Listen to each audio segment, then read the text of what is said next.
Pudding Society. What did you think of Dead Pudding Society? I know, this is very direct. Yeah. Dead Pudding Society, I like it as an episode. Yeah, it's alright. It's inoffensive. The end. The end. No, yeah, it's again, this is a bit of a milquetoast one. Yeah. It seems like they front-loaded the season Yeah. with the most memorable ones, and then they're having like a bit of a dry patch. Yeah, yeah. Which is understandable. Yeah, after the heights of what we've got, you know. Yeah, Bart gets an F, you would front-load that. Yeah. It's the most directly great one. Yeah. This episode is perfectly serviceable. Had some very funny lines in it. Yep, yep. It has one scene which is really good. Yeah. The philosophizing scene in the woods That's with Bart good. and Lisa. Yeah, I liked that. For anyone who hasn't seen this for a number of years, basically Homer and Ned, it shows their friction for a little bit.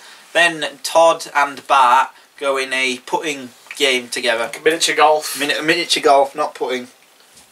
You don't want a game of that, whatever that is. Whatever it is. Yeah, so they end up in a miniature golf tournament. They've been goaded on by their fathers, so Yeah. it mainly explores the divide with Ned and Homer.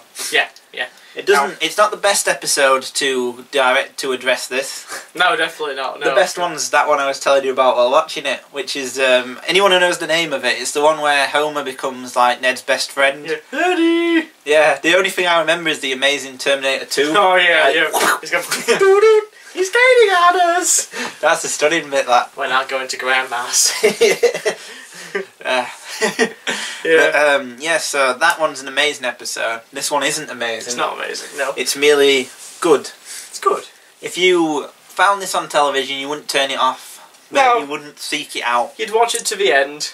Yeah. I mean, like, you know, I enjoyed the montage of the miniature golf. Yep. Stuff. As a kid, I used to really enjoy all the different courses and stuff and all the imaginative things we do. I do like the ending, how they just say, like, F it. Yeah. Like, this is stupid. Yeah. It's just our dads are doing and they just quit. Yeah. So- That is a good ending. The pacing of this is much better than Dancing Homer. Yep. It has a distinct first, second and third act. First sets up the battle between Flanders and Homer. Second one builds up to the tournament. And the third one is the tournament itself. Yeah, yeah. It's, you know, it's classic stuff. It's not experimental or anything or grand in and of itself, but it really helps to ground the jokes and to make it feel like a great piece of television. Yeah.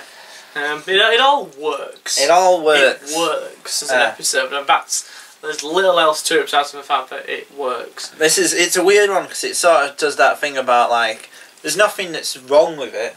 It just doesn't have that thing to push it into being great. Yeah. Yeah. That indescribable quality that pushes something into a realm of a classic. Exactly. Like some stuff is just better, and you can't even say why. Yeah. And something's just an okay thing, and you can't quite explain it. There's no like emotional. You don't feel much when you're watching it. You're not like really into it or. Oh yeah, Bart's got to beat that Todd. Yeah. Because we've established before that Flanders is ultimately a nice guy. Yeah. You know, he's not a dick. Yeah. Unlike Homer. Well, they picked the best solution really because Flanders pays for his indiscretion in making the bet. Yeah. Homer pays for being an asshole. Neither of the children suffer. Yeah. So they've obviously there was a good solution they've got. That was, It's the one that makes most moral sense of what they've created. But the callback's good as well. Oh, like it's that little detail they say, like the loser, the father of the losing boy. Oh no, it's because Ned doesn't like the word loser. That's it. He chooses the boy who didn't win. Who didn't win. So because there wasn't a loser but nobody won, they both have to do it. Yeah, that is good. And since they both didn't win, that's a good little. That's a good little writing trick. It is. It's a good trick. You got that trick. See you're gaining on there. Whoever, give some advice to John Veer. Where is he these days? Is he in a dumpster? I don't know. But yeah, if you give John Veer a little bit of help, maybe he'll write a good episode like Lisa's Substitute. Yeah. Give him the old under the counter kind of thing. Yeah. Was there any questionable elements, any weird bits of 90s sexism or racism? There wasn't anything that was particularly dated even about, unless if miniature golf itself, but that's still a thing. Yeah. No, this one feels oddly timeless. It's got a more of a... has a more contemporary feel. It just has a timeless feel. It would never date because there's nothing specific to its time. That's true. It's just a battle between Homer and Flanders.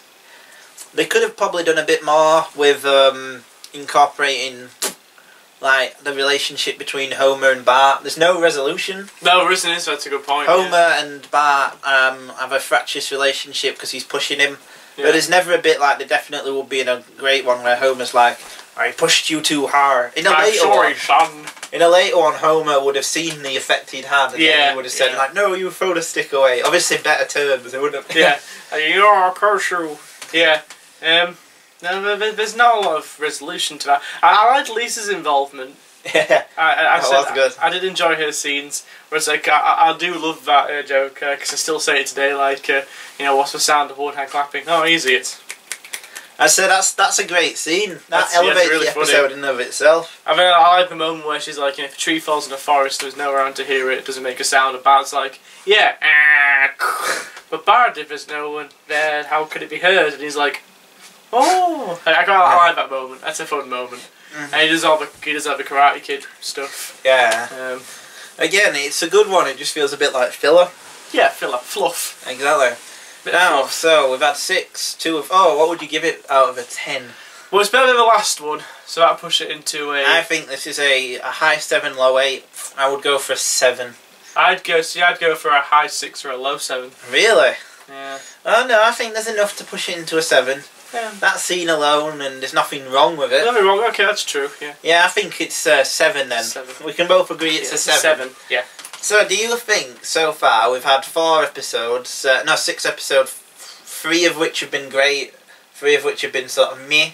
Do you think that if this had only been given 13 episodes, like season 1, and they'd have edited the filler ones out, do you think this would have been, like, the best season? What do you mean, like, if they got rid of the... So, like, if it was just for, like, the first 3 episodes? No, I mean, if, like, we've got Lisa's Substitute coming up, and a handful of other great ones, if they'd have pruned it out... Well, it'd be one of the best seasons of The Simpsons, I think, and I stand by that. Ah, okay. There's a lot of filler, but it's good filler, I think. Yeah, it's not objectionably bad. Yeah, it's placeholder episodes. Yeah.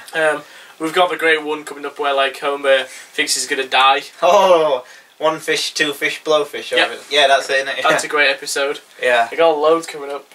No, I'm loving the second season so far. I'm loving it. It's great. It's nice watching. We're having a lag, but I'm confident that there'll be an episode pretty soon that's like a 10. Yeah, I think so as well.